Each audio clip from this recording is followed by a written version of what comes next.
दोस्तों, क्या आपने ये सोचा है कि हमारे प्लैनेट अर्थ के अंदर क्या है, इसका स्ट्रक्चर कैसा है, अर्थ इंटीरियर। आपके लिए सबसे पहले ये जानना जरूरी है कि अर्थ का इंटीरियर कोई एक सिंगल स्ट्रक्चर नहीं है।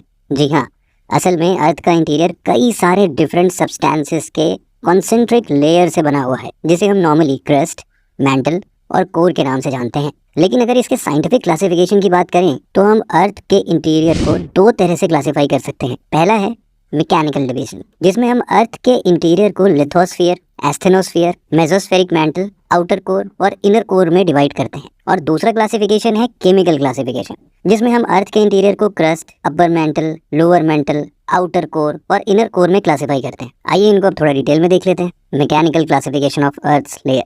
लिथोस्फीयर अर्थ के इंटीरियर का सबसे आउटर लेयर है और इसका थिकनेस 100 से 120 किलोमीटर होता है, जिसमें क्रस्ट और मेंटल भी इंक्लूडेड है। अर्थ का लिथोस्फीयर कई सारे टुकड़ों में बटा हुआ होता है, जिसे हम टेक्टोनिक प्लेट्स कहते हैं, और इन प्लेट्स के मूवमेंट को टेक्टोनिक मूवमेंट कहा जाता है। अर्थ के इन टेक्टोनिक प्लेट्स का मूवमेंट का कारण प्राइमोर्डियल हीट होता है, बहुत पुराना हीट, जो अर्थ के इंटीरियर में लोकेटेड रेडियो एक्टिव एलिमेंट्स के डिके से जनरेट होता है। लिथोस्फीयर के बाद अर्थ का अगला मैकेनिकल लेयर है एस्थेनोस्फीयर। ये जनरली मेंटल का अपर पार्ट होता है। इस लेयर का डेंसिटी लिथोस्फीयर से ज्यादा होता है और ये हाईली विस्कस, मैकेनिकली वीक और डक्टाइल स्टेट में पाया जाता है। एस्थेनोस्फीयर के ठीक नीचे लोकेटेड है मेसोस्फेरिक मैंटल, जो अर्थ के वॉल्यूम का 87% और मास का 67% होल्ड करता है। इस लेयर में काफी टेम्परेचर डिफरेंस पाया जाता है, जिसके कारण यहाँ एक कन्वेक्टिव करंट जनरेट होता है, जो टेक्टोनिक प्लेट्स को मूव करने में मेजर रोल प्ले करता है। मेंटल के बाद अर्थ का नेक्स्ट लेयर है आउटर कोर और इनर कोर। दोनों को कलेक्टिवली अर्थ का कोर कहा जाता है, लेकिन दोनों में सिग्निफिकेंट डिफरेंस होने के कारण दोनों लेयर्स को अलग अलग स्टडी किया जाता है। आउटर कोर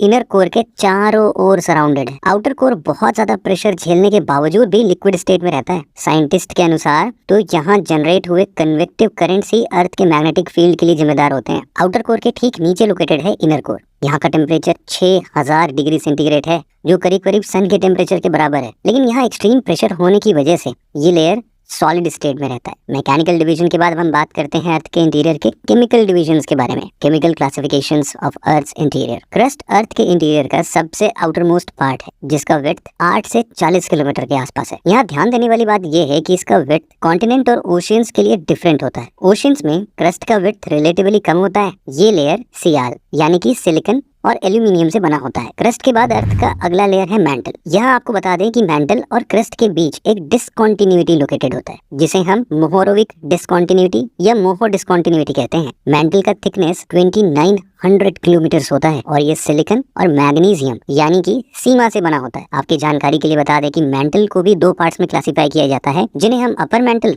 और लोअर मेंटल के नाम से जानते हैं, और इनके बीच के कॉन्टिन्यूटी को रिपेटिव डिसकॉन्टिन्यूटी कहा जाता है। कोर अर्थ का इनर मोस्ट लेयर होता है और गुटेनबर्ग डिसकॉन्टिन्यूटी इसे मेंटल से सेपरेट करता है। कोर को ओकेजनली बैरिस्फीयर से भी रिफर किया जाता है। ये अर्थ का सबसे डेंसेस्ट लेयर भी है, जिसकी डेंसिटी 9.5 से लेके 14.5 ग्राम पर सेंटीमीटर क्यूब होता है। आउटर कोर और इनर कोर के बीच के डिसकॉन्टिन्यूटी को हम लेहमैन डिसकॉन्टिन्यूटी के नाम से जानते हैं।